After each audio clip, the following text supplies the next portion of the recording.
नमस्ते। Books mail के एक नए एपिसोड में आप सभी का स्वागत है। आज हम बात करने वाले हैं एक ऐसी किताब के बारे में जिसने दुनिया भर के लाखों लोगों का पैसों के बारे में सोच ही बदल दिया। ये किताब है रिच डैड पुअर डैड, जिसे रॉबर्ट कियोसाकी ने लिखा है। रॉबर्ट कियोसाकी की जिंदगी में दो पिता थे। एक उनके पुअर डैड जो उनके असली पिता थे, हाईली एजुकेटेड PhD हवाई के एजुकेशन सिस्टम का हेड, लेकिन हमेशा पैसों की टेंशन में। महीना खत्म होने से पहले पैसे खत्म, पैसा बर्बाद मत करो, पैसे के पीछे मत भागो, ये उनके जीवन का मूल मंत्र था। और दूसरे थे उनके दोस्त माइक के पिता, जो स्कूल ड्रॉप आउट थे लेकिन शहर के सबसे अमीर बिजनेसमैन में से एक थे। रॉबर्ट उन्हें रिच डैड कहते हैं।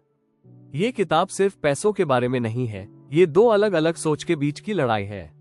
ये बताती है कि कैसे हमारा नजरिया, हमारे डर और हमारी आदतें हमें अमीर या गरीब बनाती हैं। रॉबर्ट के पुअर डैड यानी उनके असली पिता हमेशा कहते थे, पढ़ाई करो, अच्छे नंबर लाओ, एक अच्छी नौकरी ढूंढो और फिर जिंदगी सेट हो जाएगी। उनका मानना था कि अच्छी नौकरी सबसे सुरक्षित तरीका है। एक अच्छी नौकरी ढूंढो, ये सोच हमें सिखाती है कि हमारी जिंदगी का कंट्रोल दूसरों के हाथ में दे दो। हम नौकरी के लिए डिग्री लेते हैं, इंटरव्यू देते हैं और फिर अपनी जिंदगी का एक बड़ा हिस्सा दूसरों के लिए काम करते हुए बिता देते हैं। पुअर डैड हमेशा इसी सुरक्षित रास्ते पर चलते रहे। पैसे के लिए काम करो, उनकी सोच थी कि जितनी ज्यादा मेहनत करोगे उतना ज्यादा पैसा कमाओगे। लेकिन असल में वो हमेशा पैसों के पीछे भागते रहे। जब पैसा आता तो खर्चे भी बढ़ जाते। ये एक ऐसा जाल है जिसमें बहुत से लोग फंस जाते हैं। बचत करना जरूरी है। पुअर डैड हमेशा बचत की बात करते थे, लेकिन उनकी बचत कभी भी उन्हें अमीर नहीं बना पाए, क्योंकि वो पैसे को बढ़ाते नहीं थे, बस जमा करते रहते थे। सोचिए, आप भी तो यही सीखते आए हैं, है ना? अच्छे नंबर लाओ, डिग्री लो, नौकरी करो, EMI भरो और महीने के आखिर में देखो कि कुछ बचा ही नहीं। ये कितनी कॉमन कहानी है। रॉबर्ट मिडिल क्लास फैमिलीज से आते थे। एक दिन उन्होंने फील किया कि वो फाइनेंशियली बहुत पीछे है। तब रिच डैड ने उन्हें सबक सिखाना शुरू किया, लेकिन क्लासरूम में नहीं बल्कि रियल लाइफ में। उनकी पहली जॉब थी एक छोटी सी दुकान पर 10 सेंट्स पर घंटे पर काम करना। कुछ हफ्तों बाद जब वो टायर्ड और फ्रस्ट्रेटेड हो गए, तब रिच डैड ने उन्हें समझाया पहला बड़ा सबक। सबक 1, अमीर लोग पैसे के लिए काम नहीं करते, पैसा उनके लिए काम करता है। जैसे पुअर डैड का मानना था कि पढ़ लो, नौकरी पाओ, सैलरी बढ़ाओ, प्रमोट हो जाओ, यानी जीवन भर पैसों के लिए दौड़ते रहो। लेकिन रिच डैड ने कहा, ये रैट रेस है। तुम ज्यादा कमाओगे, तुम्हारे खर्चे और ज्यादा बढ़ जाएंगे और तुम उसी साइकिल में फंस जाओगे। फेयर और ग्रीड तुम्हें कंट्रोल करेगी। उन्होंने कहा, अपनी दिमागी क्षमता को यूज करो, प्रॉब्लम्स को सॉल्व करना सीखो, ऐसे अपॉर्चुनिटीज ढूंढो जहां पैसा तुम्हारे लिए काम करे। सबक 2, फाइनेंशियल लिटरेसी सीखो। यहाँ सबसे बड़ा एक्सप्लोजन होता है। रिच डैड ने एक सिंपल सी बात कही, अमीर और गरीब के बीच फर्क सिर्फ उनकी एसेट्स और लायबिलिटीज को समझने में है। उन्होंने एक सिंपल डायग्राम बनाया।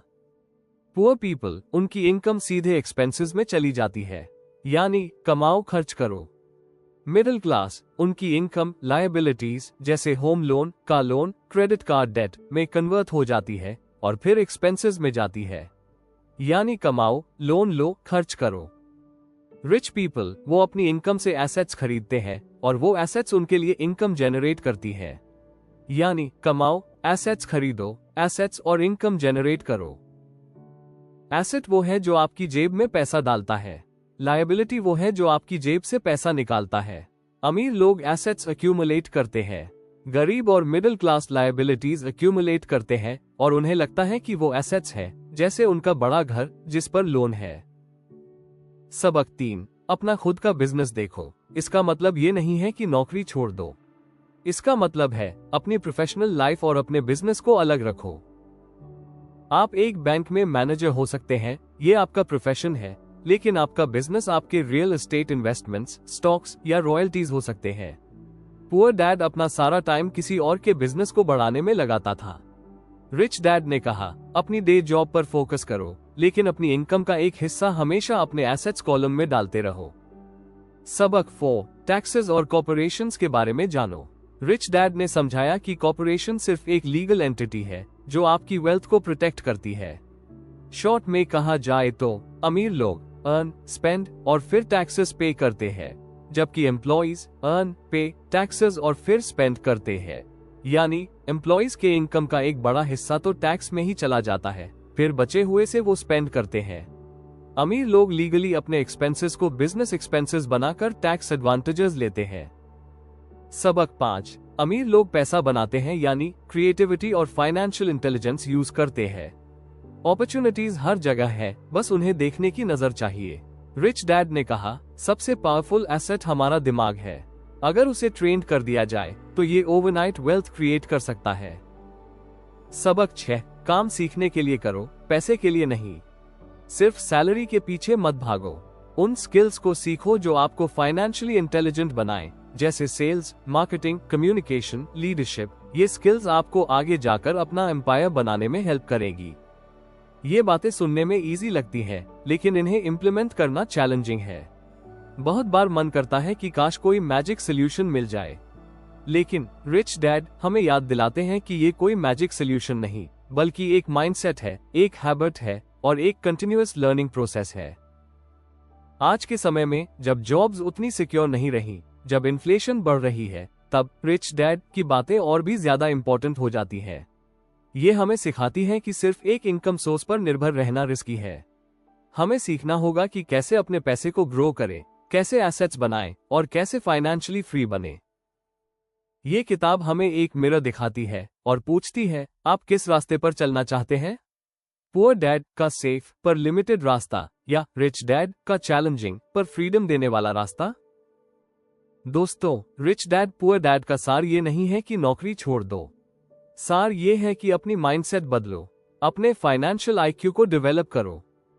रॉबर्ट कियोसाकी के पुअर डैड, मैं इसे अफोर्ड नहीं कर सकता, ये कहा करते थे, और उनके रिच डैड, मैं इसे कैसे अफोर्ड कर सकता हूँ, ये सवाल पूछते थे। एक स्टेटमेंट है जो आपको पावरलेस बना देती है, दूसरा एक क्वेश्चन है जो आपके दिमाग को सोचने पर मजबूर कर देता है, सॉल्यूशंस ढूंढने पर मजबूर कर देता है। तो दोस्तों, अगर आपने आज का ये एपिसोड एंजॉय किया तो इस वीडियो को लाइक करें, अपने उन दोस्तों के साथ शेयर करें जो फाइनेंशियली फ्री होना चाहते हैं, और हमारे चैनल बुक स्मेल को सब्सक्राइब जरूर करें। हमें कमेंट्स में बताएं आपको कौन सा सबक सबसे ज्यादा पावरफुल लगा।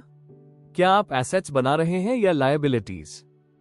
हमारा सफर आज के लिए यह तक था। अगली बार मिलेंगे एक नई किताब की खुशबू के साथ। Keep learning, keep growing.